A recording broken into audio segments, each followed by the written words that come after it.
Hello, everyone, and welcome to the CMA and CMA Weekly Webinar Series.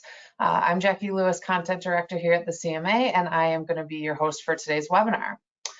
So today our member Hivery, an AI category management optimization company, is going to be sharing some best practices on how manufacturers can leverage next generation machine learning and operations research models to launch new items. So we'll be touching on simulating where new items will earn distribution, how to optimize your brand portfolio to create space for new innovation, enable targeted advertising to amplify success for those new items, and more. From Hivery today, we have Scott Anderson, Chief Revenue Officer, and Zach Simpson, Director of Customer Success. Scott has over 25 years of leadership experience working for some of the world's largest CPG and data companies, including Campbell's, Kimberly-Clark, Numerator, and Retail Solutions. Zach also has over 20 years of experience in retail merchandising at Walmart, culminating in his last role as VP of Merchandising for non-alcoholic beverages. So really excited to have some industry vets on the line today to talk about AI and machine learning's applications to new item launches. We are going to have ample time for audience questions, and please feel free to enter those in the chat box in the upper right-hand corner of your screen. Actually, at any point during the webinar, Zach and Scott are going to be monitoring those as we go and kind of weave them in as it makes sense. And then also, I'll come back on at the end to just answer or ask any questions of them that are remaining in the queue. Finally, we'll also be recording the presentation today, so don't worry if you missed something. We're going to send the recording to all those that registered, as well as post in our resource library. So with that out of the way, welcome again to Zach and Scott, and I will go ahead and just hand it over to you, and you can get started. Awesome. Thank you, Jackie. Great to have a few friends on this call, so thank you all for joining us. And Zach and I are happy to be with you today. I think we have some pretty fun content to share that's hopefully shares a few new ideas with you guys. And with that, we'll just kick it off. So, Zach, you ready to roll? Awesome. So the title of the presentation is Simulating New Item Success, from innovation all the way to execution at the shelf. So Zach and I are going to share a few case studies, but I'm going to start with just an overview for those who might not be familiar with Hivery, a very brief verbal overview. Hivery was started about 7 or 8 years ago in Sydney, Australia. 2 serial entrepreneurs came out of the Coca-Cola Founders Program, which is a program as an entrepreneurial incubator. And they were paired up with 3 PhD data scientists from Data 61 Laboratories, which is think of that like DARPA's, the equivalent of DARPA in the US. So a think tank of data scientists as part of CSIRO.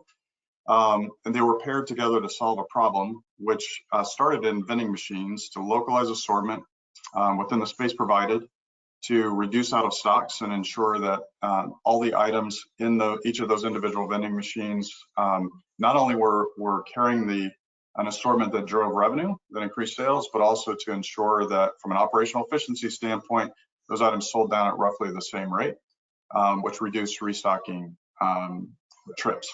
So about 4 or 5 years ago, that technology was brought to the US, and Zach, who's on the phone with us, was a big part of bringing that and launching it in the US in his experience with Walmart, and also partnering with Coca-Cola to get that launched. So we'll tell you more about that. That solution is called Curate, and that is, Hybri was born 7 or 8 years ago. Curate was born 4 or 5 years ago in the US, and has been expanding since, and working with some of the great companies on this call. So that's a bit of background on Hybri. We're going to talk a little bit about the solution, and we're not going to talk about the solution itself. We're really going to share some best practices and some analyses, but just give you a little bit of the setup. The solution is an AI optimization solution, so it's AI enabled. We have clients that start using that product in marketing to understand and predict how their new items are going to perform in the market. Transitions over to sales, where a lot of different simulations are run to prepare for collaboration with retailers in joint business planning sessions and line reviews and category management as well. We have a big part of our user base is in category management because they are executing assortment recommendations and planograms. And so really across the organization, and they're leveraging it in collaboration with their retail partners. So just to do a little bit of setup today, a number of you on this call are launching new products right now, most likely, certainly this year. So we have clients that are launching, you see two examples of multiple product launches within brands that are happening this year. And it's a big part of what all of our CPG manufacturers do, and it crosses over from marketing, sales, and category management, as I just mentioned. Here's the case for change. So Zach and I have been at this a long time, as many of you have been part of new product launches over the years. It costs a lot of money to launch a new brand, a new segment, or a set of new products.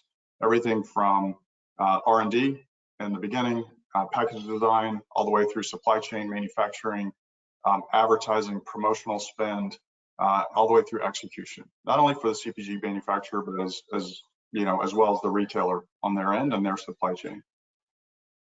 There's 30,000 new products that are launched every single year, consumer products, not all products, right? Just within the consumer products industry. And 80% of those fail. And there's been a number of studies that will rank that number from 70% to 90%, but it is a lot of products that don't survive the first relay at the retailer because they don't meet a hurdle rate for item store sales. And what we try to do with companies is help them predict what that success is going to look like so they can be more targeted in their approach and ensure those new items are set up for success from the very beginning. So what drives that challenge? It's really hard. and the technology hasn't existed for us to be able to really predict how new items are going to perform, not just in mass. And I have been on the wrong side of forecasting new items in my prior lives. It's really hard. The prevailing thinking about where new items going to perform has often been wrong. Where we say, hey, put it in the Southeast or put those new items in every single store across America, they're going to do great. And store selection has been unscientific. So CPG manufacturer, retailer, buyer get together and say, we think these items are going to appeal to a certain demographic. So let's put them in all stores that we think fit that demographic profile, and all stores aren't created equal. As we say, every store is a snowflake, and all of those stores perform differently, and those items perform within those category sets very differently. So a few things that Zach and I are going to share today, and then I'm going to turn it over to Zach to lead the discussion on a few of these best practices. Really, how can we better predict where new items are going to earn distribution in a specific retailer or in a specific market, all the way down to the store level. How to maximize revenue by optimizing your brand portfolio if you're a CPG manufacturer, your category if you're a retailer, all the way down to the store level, and to create space for new innovation. And high performing items, not just new innovation. So we're going to talk a little bit about both existing items and new items. That's going to enable, and that's helped other clients enable, more pinpointed approach to advertising and promotional support to make sure that those new items stand up in the marketplace, and they stand up for the long haul, not just for the short term. And then at the very end, we'll talk a little bit about creating win-win scenarios for both CPG manufacturers and retailers. So with that set up, I'll monitor some questions as they come across while Zach talks, and Zach, I'll flip forward for you as we go. Cool, awesome, Scott. So we're going to go through here and talk through a number of just case studies. We've masked up all the data, but these are real live slides that and outcomes that we've presented to a number of stakeholders across our client base. So those stakeholders could be category managers that are working with their merchant teams to help understand how are these items going to perform that you've been proposed through like line reviews, as an example. We've worked with merchants directly for the same sort of thing to understand in joint business planning processes how we should go through or how seriously they should take innovation that's been proposed to them, or what items in rest of market that they're not carrying today should they consider. How much distribution would those items earn if they came in and competed on a head-to-head basis? And then, as Scott sort of pointed out, we've done quite a bit of work with marketing professionals at the CPG companies in order to understand, how do they manage their portfolio? How do they manage that mix within their own company? So you see some great examples there, as well as RGM teams that are also trying to manage their own internal P&L. So a huge cross-section of folks that we've worked with as we're coming through on some of these examples here. And as Jackie pointed out and Scott alluded to, you guys please feel free to ask questions as we're going through, and we'll make this super interactive along the way. So Scott, if you flick me forward, please, just a little bit. Okay, so key things that we get asked when we come in and we get the data loaded, we start going through and modeling this stuff up is, first of all, which retailers are going to have the most success or the least success, we believe, with distribution, performance, critical mass of supply chain, those kinds of things. We're wanting to know, or our clients really want to know, where are we going to be successful? Which accounts are we going to be most successful with as we load this? Secondarily, within those accounts, what stores? And so one of the key things to note about Hivery is we start at a very low degree of granularity. So we start at the lowest degree possible, which is store item combination, and aggregate up from that point to any type of executable cluster, market, region that you might want from there. So we make it really, really simple to start from the lowest degree of granularity, which might be the most difficult for a Catman team to go execute because you got to draw store-specific planograms, all the way up to how would your merchant actually go execute this, keeping account of things like their cluster logic, their footages, their fixtures, their DC critical mass constraints, all those types of stores. So in which stores, based upon the actual execution criteria, are we going to earn the most distribution and be most incremental for our brand, as well as for the retailer's portfolio, which are really, really powerful tools as we go through. And then sort of lastly here, one of the key client questions that we hear a lot is, in which store formats are we going to be most incremental, right? And that's important because if you've got if you're like a large mass retailer, as an example, you have C stores, you have grocery only stores, you've got large mass formats, you're in a wide variety of different formats within the same retailer and the same customer. And so those are really important things that we can help support and make recommendations for. Yeah, so we got a question here that just came through, just to jump into that real quick, and as I think it's really relevant here. So how do you account for assortment at store level based on different POG set sizes or assortment slots available? Awesome question. So we take the existing PSAs from the retailer, so the existing space files, and we do that in a variety of different space planning platforms. But we generally, I'd say in probably 90+% of the cases, we ingest the space from the retailer, and we're doing that in a couple ways. One of them would be that the retailer can provide us that information behind a data or a data security firewall, so that we are making recommendations that are most relevant for the retailer without them giving away confidential information to a supplier partner. So we have a number of instances where we're working with a manufacturer partner, they introduce us to the retailer, and that retailer provides us the space information if the manufacturer doesn't have those files. So those files would account for everything from fixture complexity, shelves within those fixtures, things like breaks and how the retailer actually goes through and uses can combine or non-combined shelf settings, different formats, et cetera. And when you combine that with the movement data, and we can go through and extract and scrape off of the existing planograms, the merchandising rules, that could be things like allowable orientations, merchandisable height, et cetera. We literally learn that we teach the system, or the system learns to replicate the planogram as if it was that merchant for that retailer actually drawing in that space. So that's how we go through and digest space-aware assortments from a variety of different space planning platforms. We also I'd be remiss if I didn't share this. We also have the ability to ingest an assortment only that is not space aware for instances where we might not have those abilities. And we can walk anybody who's super interested in that through that at another time. But that is sort of a secondary approach if we're unable to get space aware information along the way there. Scott, anything to add to that question?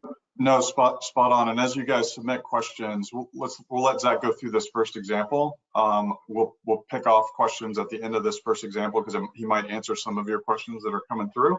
If not, we'll make sure we leave time to answer them. If we don't get to every single question, depending on how many there are, we'll make sure that you have our contact information. We can follow up with you. Yeah, terrific. And I just had one come through about Omni. I will inject that into this next example of what we're talking about because super relevant question. So here's the approach that we take as we come through and begin to solve these problems. So the first is that we go through and we understand the store landscape, right? So we're going through and identifying where are those stores, latitude, longitude, the space awareness of those sets, just like we kind of talked about. The second element of it is that we go through and scrub the data, load the data, get those components going through. And this is we start with a foundation of very simple and approachable data. We have the store attribute file, a product attribute file, a movement table, which is generally dollars and units per store per week, with or without zeros, depending upon the movement profiles of your category. But it's the base foundational element of the data is very, very accessible and achievable and intended to be so that can be hyper scalable regardless of the depth and the richness of the data. We can always add to that complexity of the data, whether we're incorporating loyalty data, whether we're incorporating profitability data into it, whether we're incorporating e-commerce or omni data into that in the end.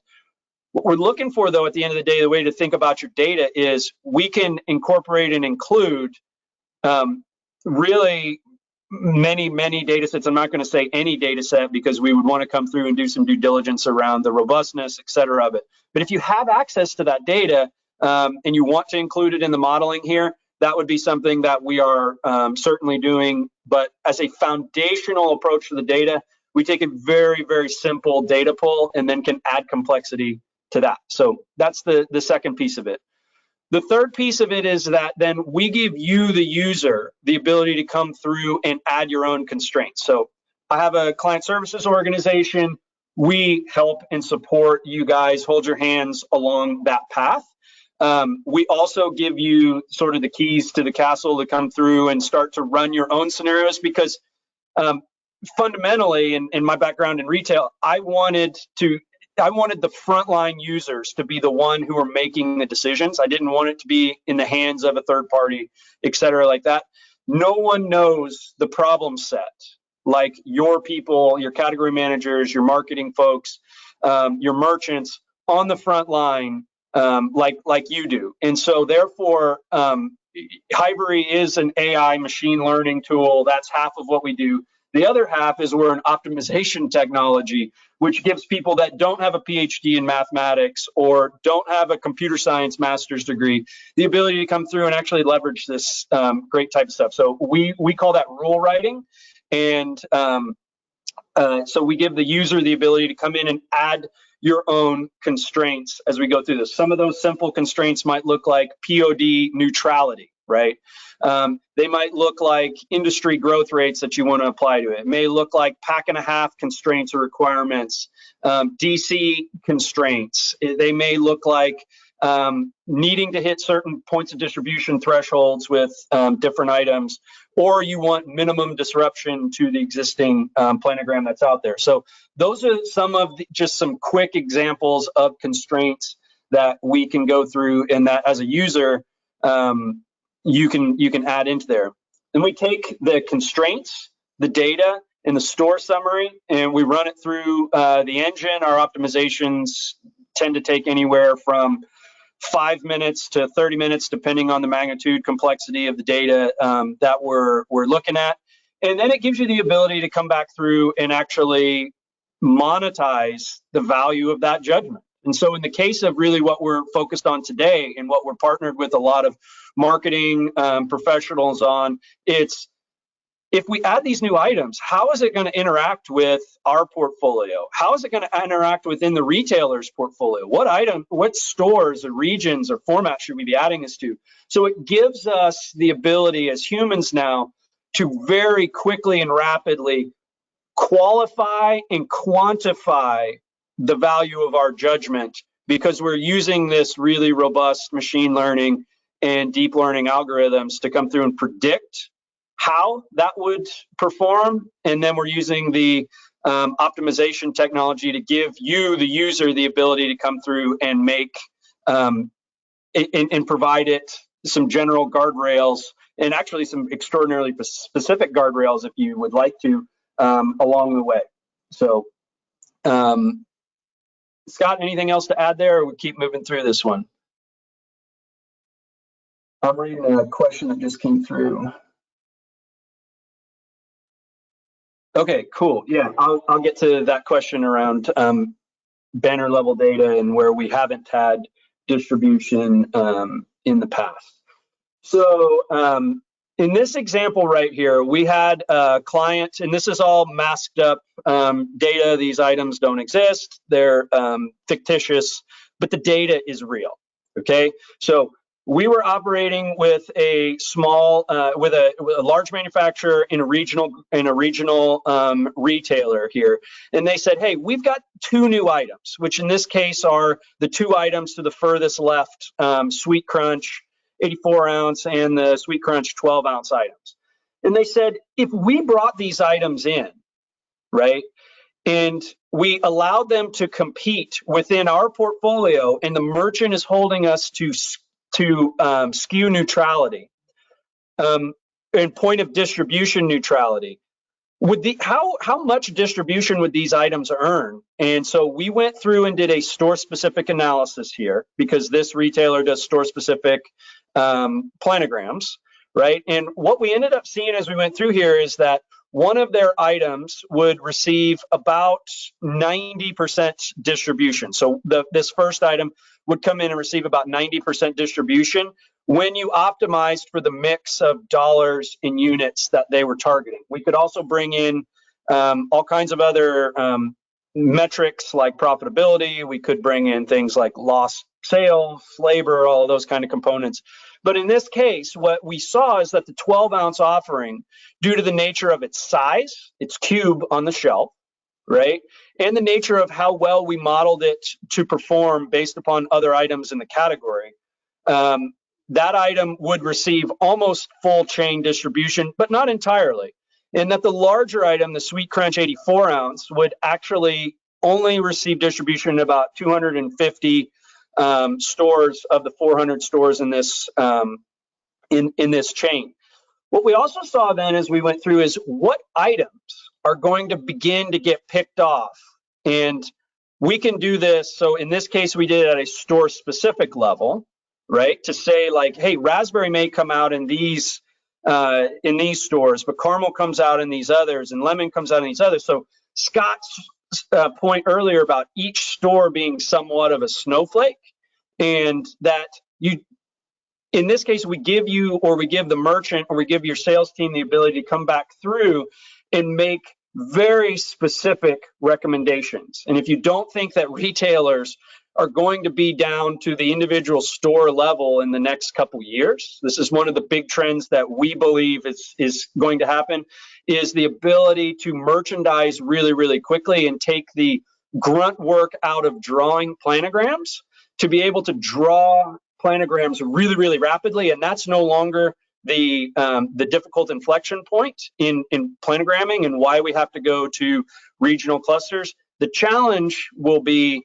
in strategic alignment with manufacturers, modeling out what are the right ways to go apply this as we go forward. And so in this case, we were able to go through and say, these are the items that would come out in those particular stores.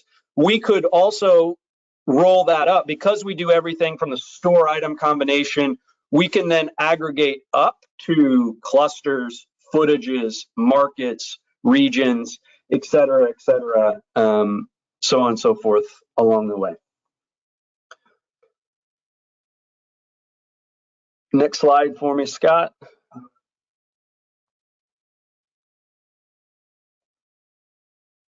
Yeah, so we just got a question that came through. Is there the ability to perform dozens of retailer and category simulations to aggregate up to a total company dollar opportunity?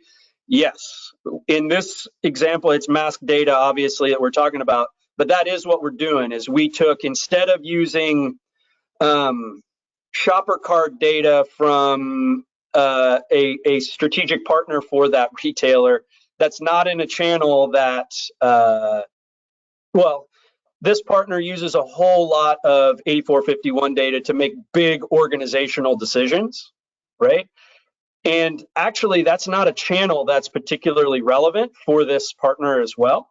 And so what they wanted to do was run a similar type of process, but against a channel which was way more specific and relevant to their P&L, their innovation pipeline, and their profitability and strategic focus as an organization. So yeah, we took a broad swath of retailers and aggregated them up, in this case, for them to be able to make portfolio decisions across the board. So I hope that answers that question. In this case, when we're working with this specific client, what we saw was, and we were able to monetize for them, is not only the impact to their P&L, but also for the retailer in incrementality, right? So they were able to come through and say, once we run all the cannibalization, transferability components to this, if you execute this recommendation, yes, we will be up by 273 bips in run rate, right? But as a category, this category would be up over 100 basis points in general. And so that type of degree of precision, to be able to come back and tell your retailer that, hey, this is the best thing for our organization, but we believe this is also the best thing for your organization. And I saw a ton of new item presentations where people would come in to me when I was a merchant at Walmart for the better part of 15 years, be like, this is going to be highly incremental to your portfolio. Well, how do you know that? Well, intuition, right? We have a lot of experience. We know these items are incremental. We give you the ability now to come back and actually monetize that, not only for you, but also for the retailer at a variety of thresholds of distribution penetration and aggressiveness of assortment, churn, and impact. So as we went through, what you can see here is that was a $2 million, nice round number, impact for our client, but the retailer was going to see about $3 million a week in gross category impact there as we went through. So that's a way in which we're not only using this against, okay, how does it help support us internally, but then the sales guys can actually use this to go back and make executable recommendations, whether they again be at the retailer's clusters or in regions or down to even the store specific level as we're going forward there. All right, Scott, let's flip forward.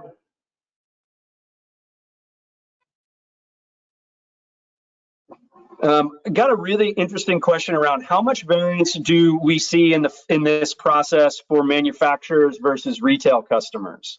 And what I would say is that it's the exact same process. Retailers have such rich data, though, that retailers want to include things like damages and defectives, lost sales. They want to include their e-commerce omni data that they may not be sharing with their manufacturer partners. They want to include labor data, all those kinds of things. So retailers have a tendency of bringing much higher caliber weapons to the gunfight. Whereas, but again, we do make this a very simple and attainable data set so that we can very broadly go work with a lot of accounts along the way. Would you add anything to that, Scott? Yeah, I think ultimately it creates a collaboration, right? That's been hard, that hasn't really existed very well just by having more granular data. So just to reiterate what Zach said, and I think you'll see this in the next, some of this in the next example, and we'll bring it in, is this is a client who's looking to figure out within my existing brand portfolio, where do I have overperforming and underperforming items before the retailer comes and just decides to make a cut, and can re-optimize their portfolio to do two things: ensure that they have items that have the proper days of supply, stay on the shelf, and create space for new items. And that creates a collaboration. So between the retailer and the manufacturer to make the right decisions that are good for both. So just to reiterate Zach's point on that, it's a simple set of data to start with, but we can add multiple data sources to bring it to life. I think just to ping on the other question, this can be done at the current clusters that a retailer operates within in a category. It can go all the way to store level or any point in between. So just when you see this analysis, kind of think about it at any level of granularity.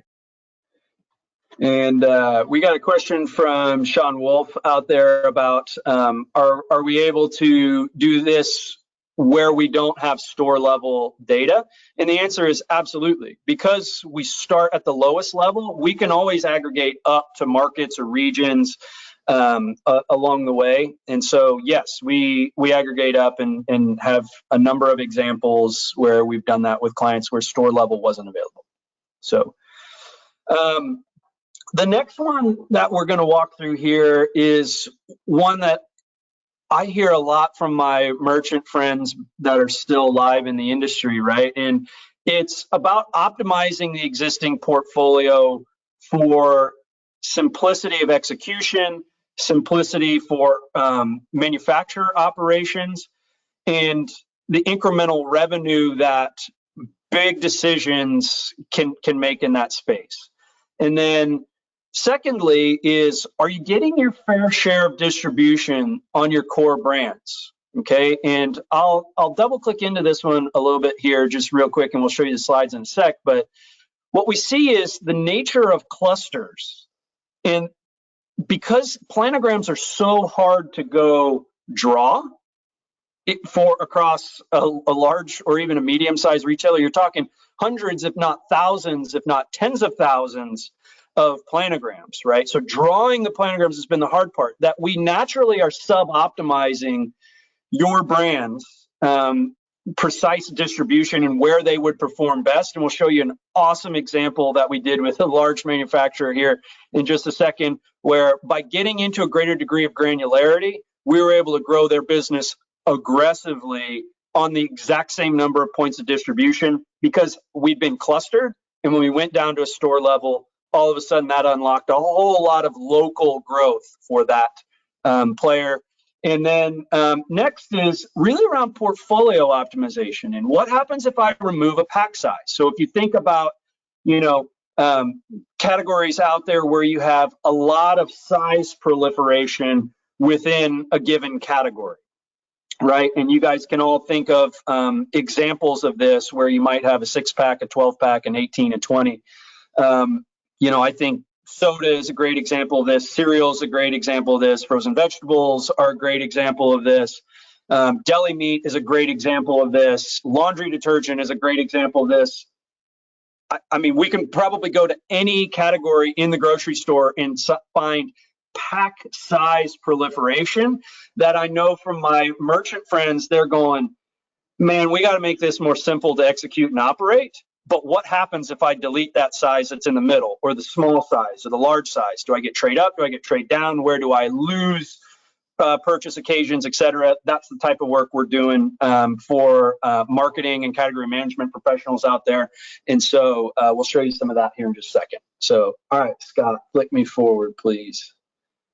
All right, so just to kind of go through the process here again real quick. I won't do it in the same detail as last time. So we go through and understand the product store attributes, digest the store level components, whether that be in a Spaceman file, whether that be in a JDA file, right? So we're going through, we can digest a number of different space planning inputs. Then we take that and we load our data, right? Very simple foundational data set that we can add complexity to as we go forward. Then you as the user would work with our client services team to add the constraints that either your merchant is wanting to understand, your sales or your marketing team are interested about.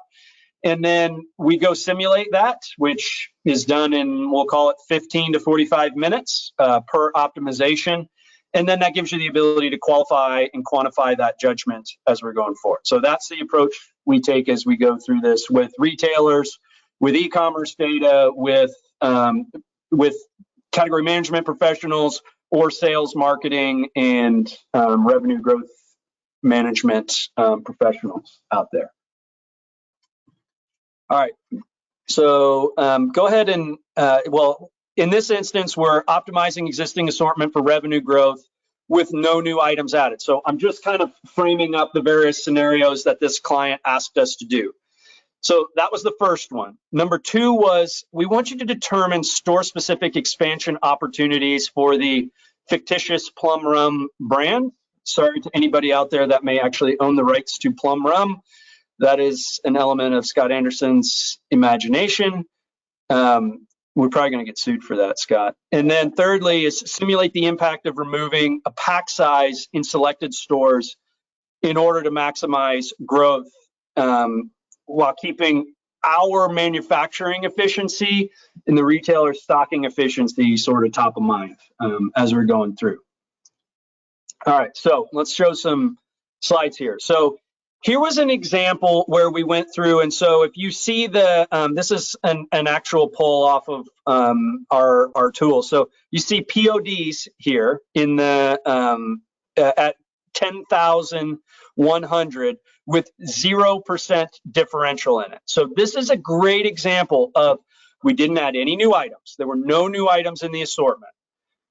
All we did was say, hey, retailer, if we go from drawing clusters to store specific in this space, it would remix our portfolio and potentially the items that we have in there.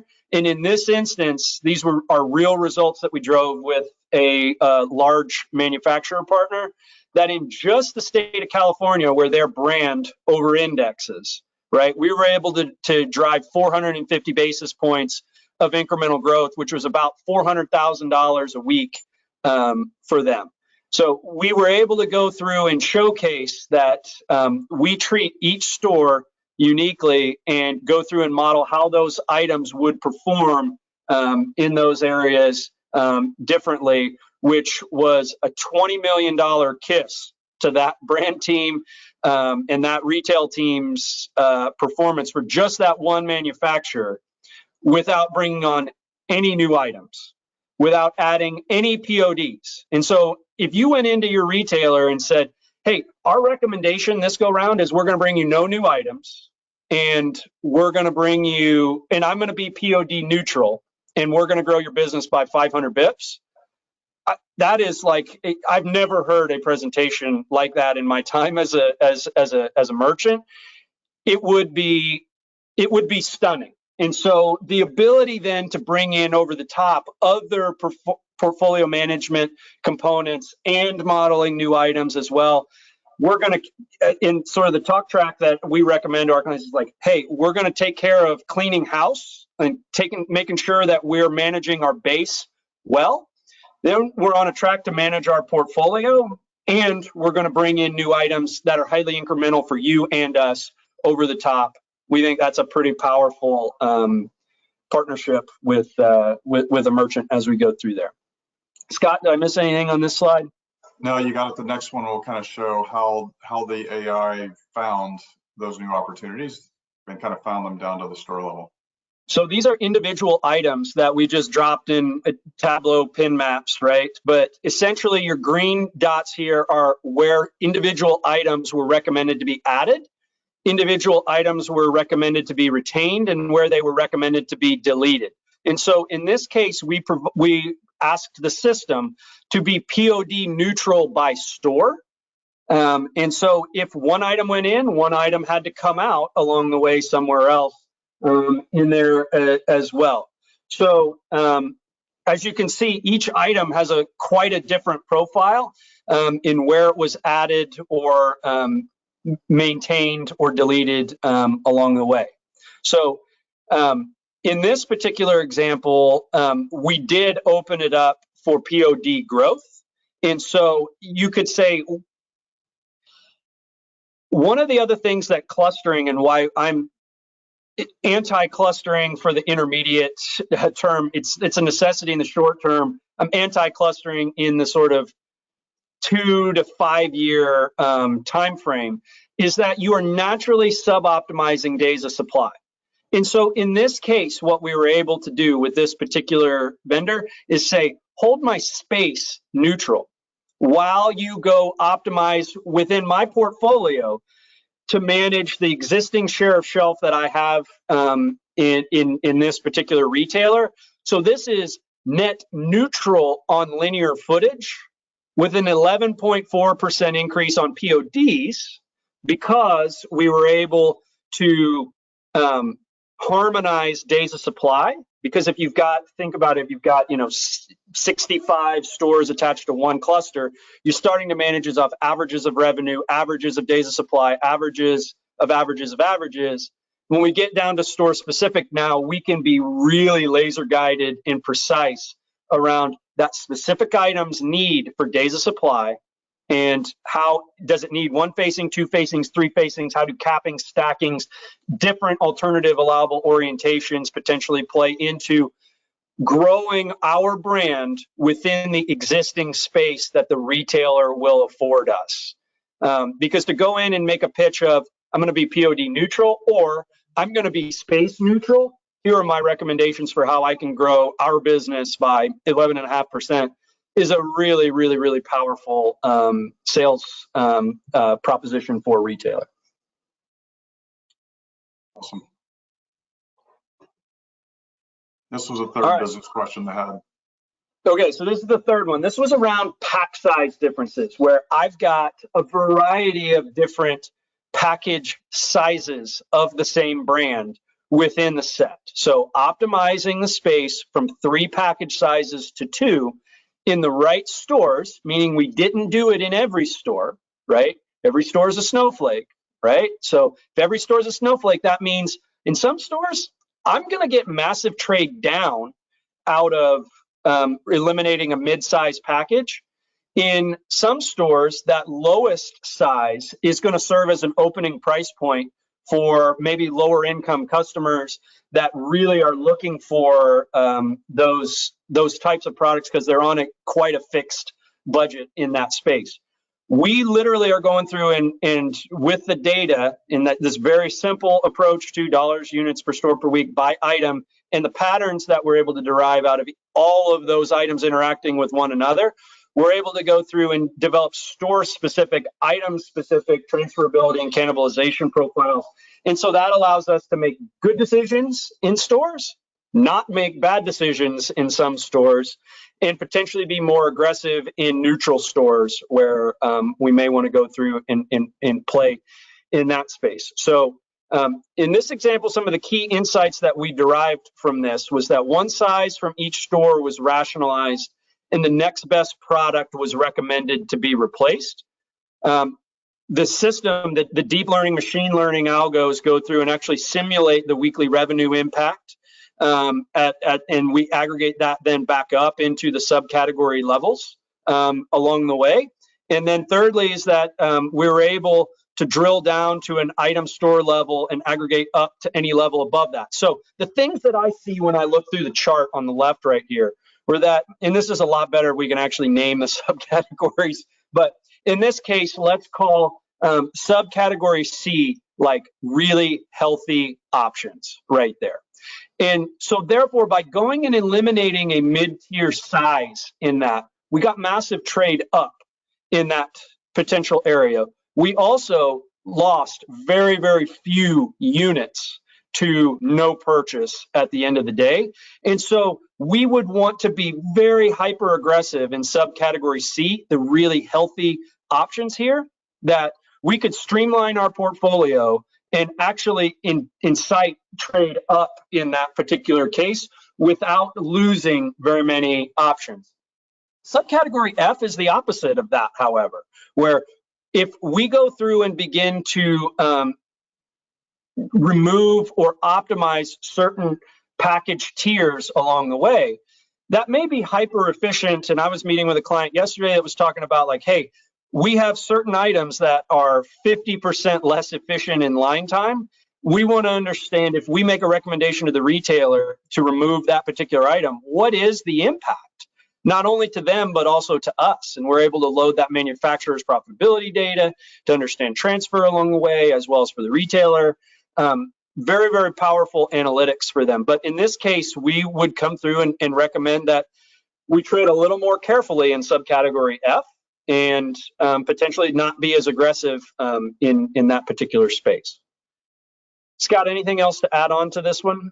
Yeah, two things, and this was super cool because in my sort of 16 years in CPG, an analysis like this done at the store level would have taken weeks, and a number of people on my team.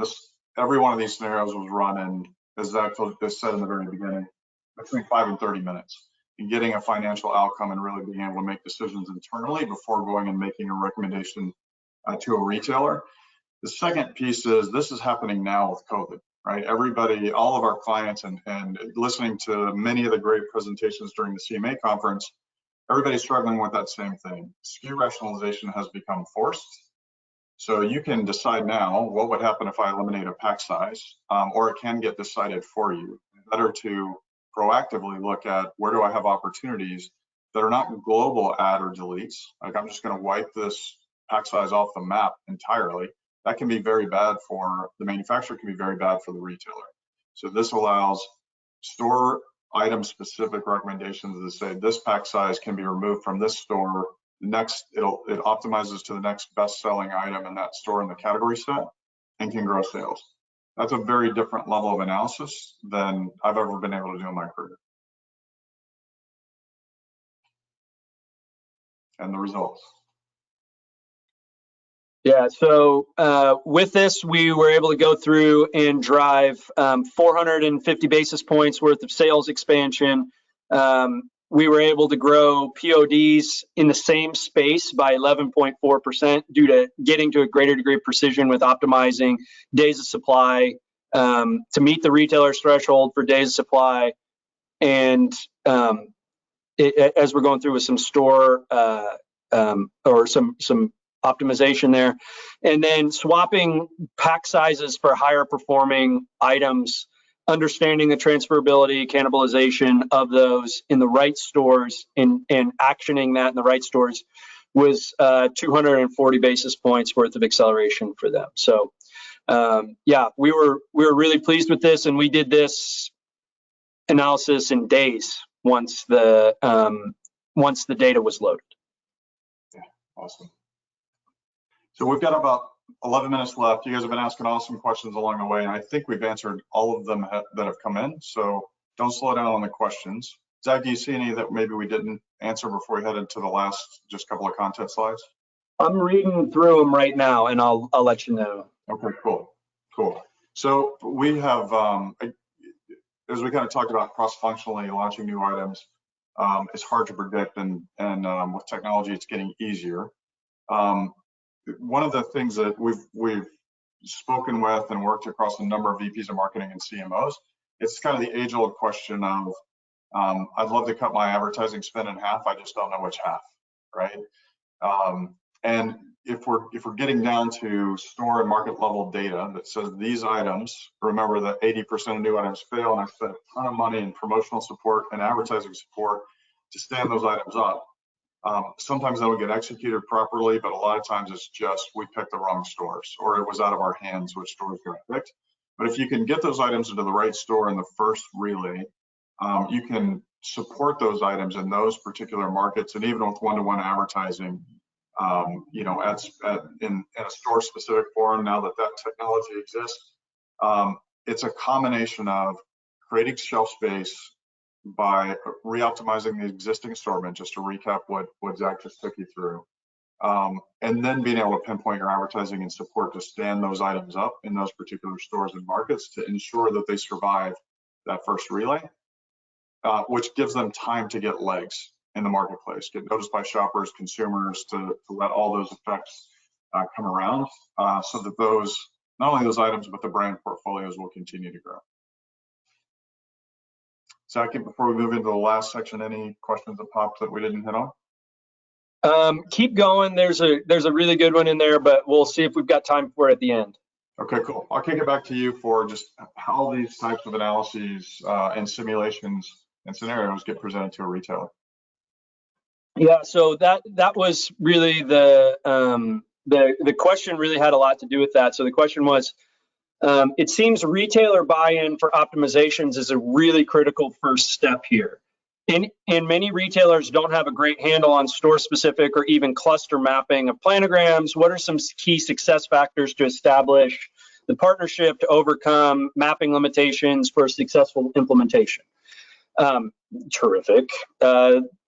Transition right into this. So when we look at coming through here with win-win expansions beyond the test, we've gone through, and many new items are, we look at them in the way that they were always presented kind of in the past was like, well, we think it should be in 80% of distribution. We think it should be in 50% of distribution. Your 12 doors and up, your 8 doors and up sets, and kind of to go, forward from there quite rapidly as we get into this. So, I think that the ability to come through and make very precise recommendations to a merchant that they can go execute. And Tom, to sort of answer your question, we deal with a lot of really garbage data out there. And so that's part of what our client services and data operations team does, is we spend a lot of time. It's the hardest part of the whole process,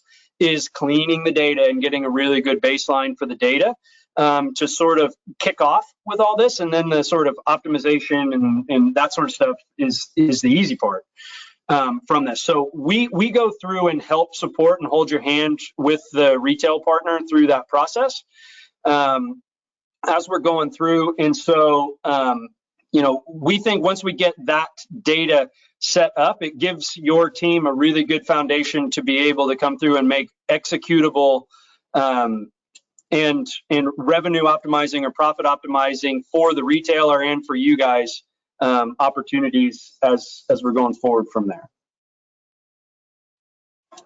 Anything else, Scott, on this one? No, that's it. I think if you get the items in the right store in the beginning, then you're going to give that item a chance to succeed. And then when you go forward, to look at where do we then expand from, there's one more slide that kind of shows that would bring that to life, how you present that. Anything else you want to cover on this one before we jump to the next? Yeah. So as we go through and start actually doing these simulations, right? So in this fictitious example right here, we have 400 stores in this project. This is for the adult nutrition, healthy nutrition type, think whey protein, pre-workout type stuff, protein bars, as an example. So if you go through and actually begin to expand distribution in this space, right, we know now that we can come through and we can monetize the judgment of that particular decision. In this particular example, the retailer may say, hey, I'm not willing to increase PODs in my set by 25%. That's too much. You have to be POD neutral. And so that's a constraint that we can go through as users and add really, really quickly. It also gives us the ability to understand, based upon the transfer item to item components, of if we lean into an item, where is it going to source that volume from, and what other items need to be minimized on the planogram from a days of supply standpoint, or eliminated from that particular store, from a DC, from a region, et cetera, as we go through. But I think this notion of using this as not just a planogram drawing tool, but as a platform for joint business planning with your retail partners to monetize the value of judgment, whether that's case pack expansions or contractions, the value of being pack and a half or pack plus one and the smallest planograms, and not having to be pack and a half in every single planogram out there, are all types of simulations that we can do and are doing that really drive meaningful financial focus and calibrate that judgment and monetize that judgment along the way.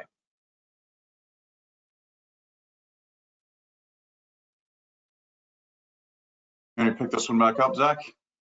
Sure. So if you look over sort of what we've talked about as in summary here, we've really tried to showcase today how to better predict how new items are going to earn distribution at retailers down to store level. We think this is a valuable tool for category management professionals to provide to your merchants, for your marketing and revenue growth management teams, as well as your sales teams, right? In there. We say down to the store level, but it's really, if I were to change the rhetoric on the slide slightly, it's up from store level. So we can go to any level higher than store level that you want to, but we start down at the individual store item combination. Secondarily here is how to maximize the revenue by optimizing your portfolio at store level to create space for new items, for other items within your portfolio, etc. And so we can lock in your space and optimize within that. We can lock in your PODs. And so how are you managing your brand's existing distribution and opportunities to accelerate within that, again, from store level up for merchant recommendations in that. Thirdly is enabling pinpointed advertising in markets to amplify the success of existing brands and new ones. So where do you see your brand at risk of coming out of in the next line review? We can make those recommendations to you and show you if the merchant were to go through and make really data-driven, highly data-driven decisions, where are you at risk? That has a different application potentially for your dollars. And then where do you have the right to win, and where do we see you having the most success to go invest on the front side in there? And then lastly is this whole notion of collaboration between Hivery, your organization, and your retail partners, which is creating win-win scenarios for your team and your P&L, the retailer, and their P&L as well. Awesome. We are a couple minutes left, so I just want to say thank you to everybody for taking an hour out of your day to spend it with Zach and I. Awesome questions. Thank you so much. If you have follow-up ones after this, please don't hesitate to reach out to us. And I think we covered all the questions. Jackie, I'll turn it back to you. Yeah, we did have one question that just came in as I got another minute here. So I think this is good for everybody here. So we had the question of how have you validated predicted volume post-implementation? If so, how tight's the correlation? We've got all kinds of data to be able to come through and show you what was predicted and what actualized as we came through these. That would be something we would love to walk you through and show you the visualizations of those outputs masked across a lot of different projects that we've done. Some more tightly correlated, some less tightly correlated, and those generally are more correlated to higher velocity categories, have a better signal of demand. Lower velocity categories are a little bit tougher. So I think spices, wine, that sort of stuff is a little bit harder. But it's still a really, really good number, Tom, and we'd love to show it to you or anybody else that would love to see that. Awesome. Well, you guys made my job so easy. Did all the questions, fielded them yourself, and you ran right on to the top of the hour, which is great. So thanks everybody again for joining today. Like the guy said, if there's any follow-up questions, we'll be sending out the recording to everyone that registered over the next day or so. So feel free to just respond to that email to me, and we'll put you in touch with the guys at Hivery. So with that, I'll just conclude the webinar. Thanks everybody again, and have a great rest of your week. Thanks, Jackie. Bye. Thank you, Jackie.